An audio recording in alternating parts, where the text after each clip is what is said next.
So, hello children. So, children, last ಕ್ಲಾಸಲ್ಲಿ ನಾವು ಯಾವುದ್ರ ಬಗ್ಗೆ ಡಿಸ್ಕಸ್ ಮಾಡಿದ್ವಿ ಅಂದರೆ ಫಸ್ಟ್ ಪಿ ಯು ಸಿ ಫಿಸಿಕ್ಸಲ್ಲಿ 5 ಮಾರ್ಕ್ಸ್ ಕ್ವಶನ್ಸ್ಗಳು ಡೆರಿವೇಷನ್ಸ್ಗಳು ಯಾವ ರೀತಿ ಬರ್ತವೆ ಅವುಗಳನ್ನು ನಾವು ಡಿಸ್ಕಸ್ ಮಾಡಿದ್ವಿ 2023 ಮತ್ತು 24 ಬ್ಲೂ ಪ್ರಿಂಟ್ ಪ್ರಕಾರ. ಸರ್ ಹಾಗಾದರೆ ಸರ್ ಇವತ್ತಿನ ಕ್ಲಾಸಲ್ಲಿ ನಾವೇನು ಡಿಸ್ಕಸ್ ಮಾಡಲಿಕ್ಕೆ ಹೋಗ್ತಾ ಇದ್ದೀವಿ sir? So in today class we shall study about important 3 marks questions. Yes, how 3 marks questions are going to come and how we supposed to answer and what kind of questions are going to ask in upcoming annual examination. So without wasting a time, let us begin the class. Okay, ಹಾಗಾದ್ರೆ ಎಲ್ಲ ವಿದ್ಯಾರ್ಥಿಗಳು notebook pen ಅನ್ನು ತಗೊಳ್ಳಿ. ನಾನು ಏನೇನು ಹೇಳ್ತೇನೆ short ಆಗಿ ಬರೀತಾ ಹೋಗಿ ವಿದ್ಯಾರ್ಥಿಗಳು. ಹಾಗಾದ್ರೆ ಫಸ್ಟ್ ಚೆಕ್ ಮಾಡೋಣ 3 marks ಕ್ವಶನ್ಸ್ಗಳು ಯಾವ ಚಾಪ್ಟರ್ ಮೇಲೆ ಬರ್ತವೆ ಬ್ಲೂ ಪ್ರಿಂಟ್ ಪ್ರಕಾರ. ಫಸ್ಟ್ ನೋಡೋಣ. So first motion in a plane ಮೇಲೆ ಒಂದು 3 marks ಕ್ವಶನ್ ಬರ್ತದಂತೆ. ನೆಕ್ಸ್ಟ್ ಲಾಸ್ ಆಫ್ ಮೋಷನ್ ಮೇಲೆ ಒಂದು ಇಲ್ಲಿದೆ ನೋಡಿ, ಲಾಸ್ ಆಫ್ ಮೋಷನ್ ಮೇಲೆ ಒಂದು 3 marks question, work energy power ಮೇಲೆ ಒಂದು 3 marks question, then sir S system of particle and rotational motion ಮೇಲೆ 3 marks ನ್ಯೂಮರಿಕಲ್ ಬರ್ತದಂತೆ. S system where is system, here we got system. So system of a particle and rotational motion ಮೇಲೆ ಒಂದು numerical ಬರ್ತದಂತೆ.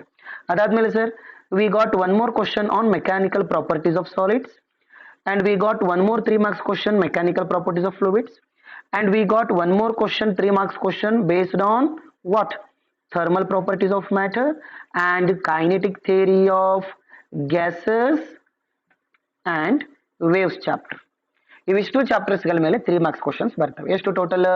1 2 3 4 5 6 7 8 9. So totally we got 9 marks 3 marks questions. Out of 9 we have to answer any 5. ಹಾಗಾದ್ರೆ ಬನ್ನಿ, ತಡ ಮಾಡೋದು ಬೇಡ, ಯಾವ ರೀತಿ ಕ್ವಶನ್ಸ್ಗಳು ಬರ್ತವೆ ಡಿಸ್ಕಸ್ ಮಾಡೋಣ. So let us begin the class. ಹಾಗಾದ್ರೆ ಬನ್ನಿ sir, motion in a plane ಮೇಲೆ ಅಂದ್ರೆ ಪಾರ್ಟ್ ಸಿ ಅನ್ನ ಡಿಸ್ಕಸ್ ಮಾಡ್ತಾ ಇದ್ದೀವಿ.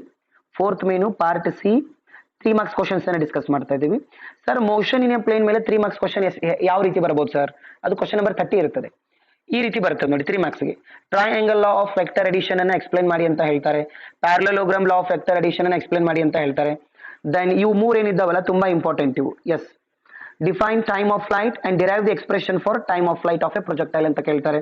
ಅದನ್ನ ಬಿಟ್ರೆ define range of the projectile and derive the expression for range of the projectile.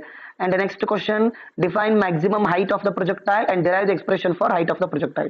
ಇವು 3 ತುಂಬಾ ಇಂಪಾರ್ಟೆಂಟ್ ವಿದ್ಯಾರ್ಥಿಗಳೇ. ಇದು ಸೆಂಟ್ರಿಪಿಟಲ್ ಆಕ್ಸಲರೇಷನ್ ಇದೆಯಲ್ಲ, ಇದನ್ನ 3 marks ಕೇಳಬಹುದು, ಚಾನ್ಸಸ್ ಇದೆ.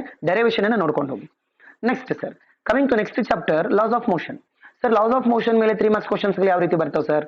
ಅದು 31st ಕ್ವಶನ್ ಇರ್ತದೆ ಕ್ವಶನ್ ಪೇಪರ್ ಅಲ್ಲಿ. ಸೊ ಫಸ್ಟ್ ಕ್ವಶನ್ ಓದ್ಕೊಂಡು ಹೋಗಿ, Newton second law of motion. Yes, prove that F is equal to M A ಅಂತ ಹೇಳ್ತಾರೆ, ಅಥವಾ ಎಸ್ ಹಿಂಗೆ ಕೇಳ್ತಾರೆ, prove that F is equal to M A ಅಂತ ಕೇಳ್ತಾರೆ. ಸೊ ಸ್ಟೇಟ್ಮೆಂಟ್ ಅನ್ನ ಬರೆದು F is equal to M A ಅಂತ ಪ್ರೂವ್ ಮಾಡಬೇಕು. So force is directly proportional to rate of change of linear momentum ಅಂತ ಬರೆದು ಪ್ರೂವ್ ಮಾಡಬೇಕು. Sir next question sir, impulse definition ಮತ್ತು ಅದರ ಡೆರಿವೇಷನ್ ಅನ್ನ ಕೇಳ್ತಾರೆ. ಕೇಳಿಬಿಡಿ sir. Next sir, law of conservation of linear momentum ಅನ್ನ 3 marks ಕೇಳ್ತಾರೆ. ಅದೇ ಒಂದು ಸ್ಮಾಲ್ ಡೆರಿವೇಷನ್ ಇದೆ ನೋಡಿ, before collision momentum before collision equal to momentum after collision. ಅದು ಬಿಟ್ರೆ sir, derive the expression for maximum safe speed of a car moving on a level circular road. Level circular road ಅನ್ನ 3 marks ಕೇಳೋ chances ಇದೆ. ಮತ್ತೆ sir friction ಮೇಲೆ question ಬರ್ತವೆ, ಪಕ್ಕ question. Friction ಮೇಲೆ ಪಕ್ಕ ಕ್ವಶನ್.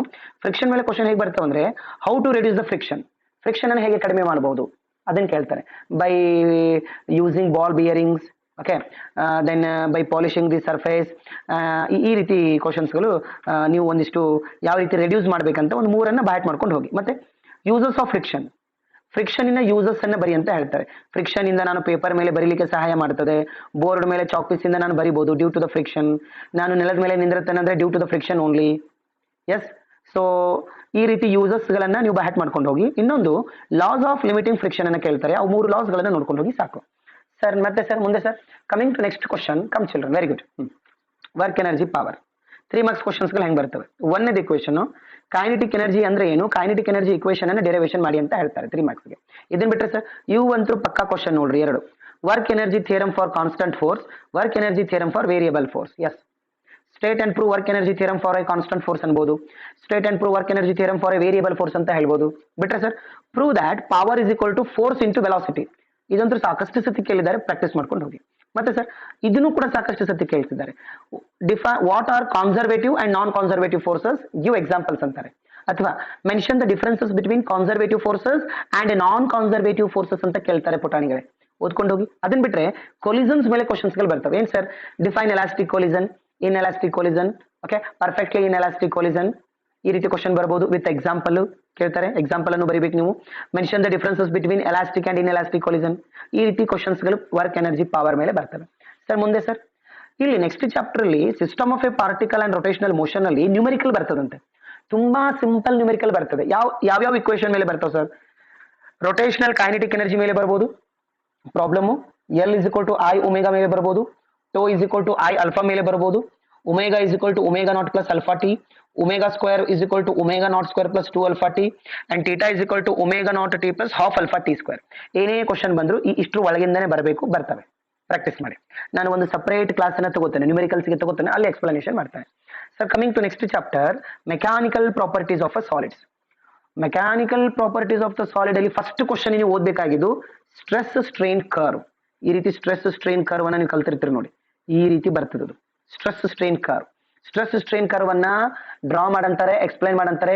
ಅದ್ರ fracture point, yield point, then elastic limit point ಎಲ್ಲೆಲ್ಲಿ ಬರ್ತದೆ ಫೈಂಡ್ ಔಟ್ ಮಾಡಿ ಅಂತ ಹೇಳ್ತಾರೆ. ಅದನ್ನ ಬಿಟ್ರೆ sir state and explain Hooke's law ಅಂತ ಕೇಳ್ತಾರೆ ಪುಟಾಣಿಗಳು 3 ಮಾರ್ಕ್ಸ್ಗೆ. ಅದನ್ನ ಬಿಟ್ರೆ mention the types of modulus of elasticity ಅಂತ ಕೇಳ್ತಾರೆ. We got 3 types.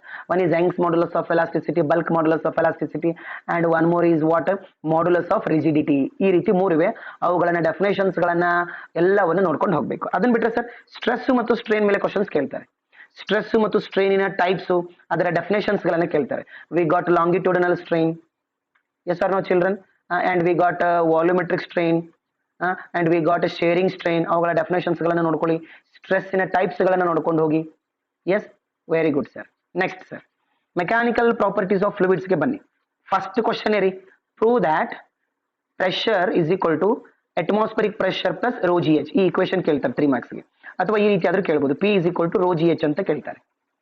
Pressure, okay, equation of a pressure at the bottom of a beaker, that beaker is containing water. Okay, ಕೇಳ್ತಾರೆ. ಇದಂತೂ ತಲತಲಾಂತರದಿಂದ ಕೇಳ್ತಾ ಇದ್ದಾರೆ. Mention the applications of Bernoulli's principle, ಓದ್ಕೊಂಡು ಹೋಗಿ. Pascal's law ಮತ್ತು ಅಪ್ಲಿಕೇಶನ್ಸ್ ಅನ್ನು ನೋಡ್ಕೊಂಡು ಹೋಗಿ. ಸ್ಟ್ರೀಮ್ ಲೈನ್ ಮತ್ತು ಟರ್ಬುಲೆಂಟ್ ಫ್ಲೋ ಡೆಫಿನೇಷನ್ ನೋಡ್ಕೊಂಡು ಹೋಗಿ. Mention the differences between streamline flow and turbulent flow ಅಂತ ಕೇಳ್ತಾರೆ. ಆಮೇಲೆ ವಿಸ್ಕಾಸಿಟಿ ಅಂದ್ರೆ ಏನು, ಅದ್ರ S I unit dimensional formula ನೋಡ್ಕೊಂಡು ಹೋಗಿ. Surface tension S I unit dimensional formula ನೋಡ್ಕೊಂಡು ಹೋಗಿ. Surface energy S I unit, ಅದರ ಡೆಫಿನೇಷನ್ ಅನ್ನು ನೋಡ್ಕೊಂಡು ಹೋಗಿ. ಸರ್ ಮುಂದೆ sir, coming to next chapter, that is thermal properties of matter. So thermal properties of matter ಅಲ್ಲಿ ಬರ್ತಕ್ಕಂಥ 3 ಮಾರ್ಕ್ಸ್ ಕ್ವಶನ್ಸ್ ಯಾವಂದ್ರೆ, ಒಂದನೇದು ಡಿಫೈನ್ ಕಂಡಕ್ಷನ್, ಕನ್ವೆಕ್ಷನ್, ರೇಡಿಯೇಷನ್. ಒಂದೊಂದು ಮಾರ್ಕ್ಸ್ ಕೇಳ್ತಾರೆ. ಅಥವಾ ರೇಡಿಯೇಷನ್ನಿನ ಕ್ಯಾರೆಕ್ಟರಿಸ್ಟಿಕ್ಸ್ ಗಳನ್ನ ಬರಿ ಅಂತ ಹೇಳ್ತಾರೆ. ರೇಡಿಯೇಷನ್ನಿನ characteristics. Next explain principle of calorimetry. ಇದ್ರ ಪ್ರಿನ್ಸಿಪಲ್ ಅನ್ನ ನಾವು ಇಲ್ಲಿ ಬರೀಬೇಕಾಗ್ತದೆ. ಇನ್ನೊಂದು ಇಕ್ವೇಶನ್ ಇದೆ ನೋಡಿ, small equation, prove that alpha is equal to 1/T. ಇದನ್ನ ಪ್ರೂವ್ ಮಾಡಿ ಅಂತ ಹೇಳ್ತಾರೆ. Next state Newton's law of cooling ಅನ್ನ ಕೇಳಬಹುದು. ನೆಕ್ಸ್ಟ್ ಥರ್ಮಲ್ ಕಂಡಕ್ಟಿವಿಟಿ ಅಂದ್ರೆ ಏನು, ಥರ್ಮಲ್ ಕಂಡಕ್ಟಿವಿಟಿ ಇಕ್ವೇಶನ್ ಅನ್ನ ಡಿರೈವ್ ಮಾಡಿ ಅಂತ ಹೇಳ್ಬೋದು 3 ಮಾರ್ಕ್ಸ್ಗೆ. ಅದನ್ನ ಬಿಟ್ಟರೆ sir define specific heat capacity and define molar specific heat capacity, its S I unit, its dimensional formula ನೋಡ್ಕೊಂಡು ಹೋಗಿ. ಮತ್ತೆ sir latent heat of fusion ಮತ್ತೆ ಲೈಟೆಂಟ್ ಹೀಟ್ ಆಫ್ ವೇಪರೈಸೇಷನ್ ಡೆಫಿನೇಷನ್ ಮತ್ತು dimensional formula, S I unit ಗಳನ್ನು ನೋಡ್ಕೊಂಡು ಹೋಗಿ. ಅದನ್ನ ಬಿಟ್ಟರೆ ಸರ್ ಲೀನಿಯರ್ ಎಕ್ಸ್ಪಾನ್ಷನ್ ಅನ್ನ ಎಕ್ಸ್ಪ್ಲೈನ್ ಮಾಡಂತಾರೆ, ಏರಿಯಾ ಎಕ್ಸ್ಪಾನ್ಷನ್ ಅನ್ನ ಎಕ್ಸ್ಪ್ಲನೇಷನ್ ಮಾಡಂತಾರೆ, ವಾಲ್ಯೂಮ್ ಎಕ್ಸ್ಪಾನ್ಷನ್ ಅನ್ನ ಎಕ್ಸ್ಪ್ಲನೇಷನ್ ಮಾಡಂತಾರೆ. ಇನ್ನೊಂದು ಸರಿ ಇನ್ನೊಂದು ಪಾಸಿಬಿಲಿಟಿ ಏನಿದೆ ಅಂದ್ರೆ ಮೆಜರ್ಮೆಂಟ್ ಆಫ್ ಟೆಂಪರೇಚರ್ ಅಂತಿದೆ ನೋಡಿ. we got 3 scales. One is Celsius scale and one more is Fahrenheit scale and Reaumur scale. ಇವುಗಳನ್ನ ಎಕ್ಸ್ಪ್ಲೈನ್ ಮಾಡಿ ಅಂತ ಹೇಳ್ತಾರೆ. ನೋಡ್ಕೊಂಡು ಹೋಗಿ ಪುಟಾಣಿಗಳೇ. ಹಾಗಾದ್ರೆ ಸರ್, ಹಾಗಾದ್ರೆ next sir, coming to next chapter, kinetic theory of gases. So kinetic theory of gases ಅಲ್ಲಿ ಫಸ್ಟ್ ಕ್ವಶನ್ ನೀವು ನೋಡ್ಕೊಂಡು ಹೋಗಿ. Mention the postulates of KTG, kinetic theory of gases. 3 postulates ಗಳನ್ನ ಬ್ಯಾಟ್ ಮಾಡ್ಕೊಂಡು ಹೋಗಿ. Next sir, mention the factors on which mean free path depends. ಇದನ್ನು ಕೇಳ್ತಾರೆ 3 ಮಾರ್ಕ್ಸ್ಗೆ. 3 ಫ್ಯಾಕ್ಟರ್ಸ್ ಇವೆ ನೋಡಿ, ಆ 3 ಫ್ಯಾಕ್ಟರ್ಸ್ ಗಳನ್ನ ಬ್ಯಾಟ್ ಮಾಡ್ಕೊಂಡು ಹೋಗಿ. Next sir, state and explain law of equipartition of energy. The energy associated with each degrees of freedom is equal to 1/2 kBT ಅಂತಿದೆ ನೋಡಿ. ಓಕೆ, ಇಲ್ಲಿ ನೋಡಿ ಇದು ಪಾಸಿಬಿಲಿಟಿ ಇದೆ. Calculate specific heat capacity in case of monoatomic ಆದ್ರೂ ಕೇಳ್ಬೋದು, ಡೈಅಟಮಿಕ್ ಆದ್ರೂ ಕೇಳ್ಬೋದು, ಟ್ರೈ ಲೀನಿಯರ್ ಆದ್ರೂ ಕೇಳ್ಬೋದು, ಟ್ರೈ ನಾನ್ ಲೀನಿಯರ್ ಆದ್ರೂ ಕೇಳ್ಬೋದು. ಮತ್ತೊಂದು ಪಾಸಿಬಿಲಿಟಿ ಏನ್ ಸರ್, ಡಿಗ್ರೀಸ್ ಆಫ್ ಫ್ರೀಡಮ್ ಅನ್ನ ಕ್ಯಾಲ್ಕುಲೇಷನ್ ಮಾಡಿ ಅಂತಾರೆ. ಇನ್ ಕೇಸ್ ಆಫ್ ಮೊನೋಅಟಮಿಕ್ ಅಲ್ಲಿ ಡಿಗ್ರೀಸ್ ಆಫ್ ಫ್ರೀಡಮ್ 3 ಇರ್ತವೆ, ಡೈಅಟಮಿಕ್ ಅಲ್ಲಿ ಡಿಗ್ರೀಸ್ ಆಫ್ ಫ್ರೀಡಮ್ 5 ಇರ್ತವೆ, ಲೀನಿಯರ್ ಅಲ್ಲಿ 7 ಇರ್ತವೆ, ನಾನ್ ಲೀನಿಯರ್ ಅಲ್ಲಿ 6 ಇರ್ತವೆ. ಇವುಗಳನ್ನ ಕ್ಯಾಲ್ಕುಲೇಷನ್ ಮಾಡಿ ಅಂತ ಹೇಳ್ತಾರೆ. ಅದನ್ನ ಬಿಟ್ರೆ sir derive the relation between kinetic energy and pressure ಅಂತ ಕೇಳ್ಬೋದು, and explain kinetic interpretation of temperature ಅಂತ ಕೇಳ್ತಾರೆ. ಇವಿಷ್ಟು ಪಾಸಿಬಿಲಿಟಿ ಇವೆ ನಮ್ಮ ಕೈನೆಟಿಕ್ ಥಿಯರಿ ಆಫ್ ಗ್ಯಾಸಸ್ ಮೇಲೆ ಚಾಪ್ಟರ್ ಮೇಲೆ. So the last chapter is waves. So waves chapter ಅಲ್ಲಿ ತುಂಬಾ 3 ಮಾರ್ಕ್ಸ್ ಕ್ವಶನ್ಸ್ ಗಳಿಲ್ಲ. ಅಲ್ಲಿ ಏನೇ ಕೇಳಿದ್ರು ಅವರು differences between longitudinal waves and transverse waves ಅಂತ ಕೇಳ್ಬೋದು. ಇನ್ನೊಂದು ಬೀಟ್ಸ್ ಅಂದ್ರೆ ಏನು, ಬೀಟ್ಸ್ ನ ಇಕ್ವೇಶನ್ ಕೇಳ್ಬೋದು. ಬಿಟ್ರೆ Newton's formula for speed of sound in air, ಈ ಇಕ್ವೇಶನ್ ಅನ್ನ ಡಿರೈವ್ ಮಾಡಿ ಅಂತ ಹೇಳ್ತಾರೆ. ಓಕೆ ಚಿಲ್ಡ್ರನ್, ಸೊ ನೋಡಿ here we got mainly 9 questions. ಒಟ್ಟು 3 ಮಾರ್ಕ್ಸ್ 9 ಕ್ವಶನ್ಸ್ ಇವೆ. Out of 9 we have to answer any 5. So ಹೀಗಾಗಿ ನೀವು ಏನ್ ಮಾಡಿ ಅಂದ್ರೆ ವಿದ್ಯಾರ್ಥಿಗಳೇ, ಯಾವುದಾದರೂ 5 ಚಾಪ್ಟರ್ಸ್ ಗಳನ್ನ ಕರೆಕ್ಟ್ ಆಗಿ ಥರೋ ಆಗಿ ಓದ್ಕೊಂಡು ಹೋಗಿ. Definitely you will get 15 marks ವಿದ್ಯಾರ್ಥಿಗಳೇ. ಸೊ ಈ ಕ್ಲಾಸು ನಿಮಗೆ ತುಂಬಾ ಹೆಲ್ಪ್ ಆಗಿದೆ ಅಂತ ನಾನು ಅನ್ಕೋತೇನೆ. So let me stop now. ಮತ್ತೆ ಮುಂದಿನ ಸಂಚಿಕೆಯಲ್ಲಿ ಬರ್ತೇನೆ 2 ಮಾರ್ಕ್ಸ್ ಕ್ವಶನ್ಸ್ ಗಳನ್ನ ಡಿಸ್ಕಸ್ ಮಾಡೋಣ. ಥ್ಯಾಂಕ್ ಯು ಸೋ ಮಚ್ ವಿದ್ಯಾರ್ಥಿಗಳೇ.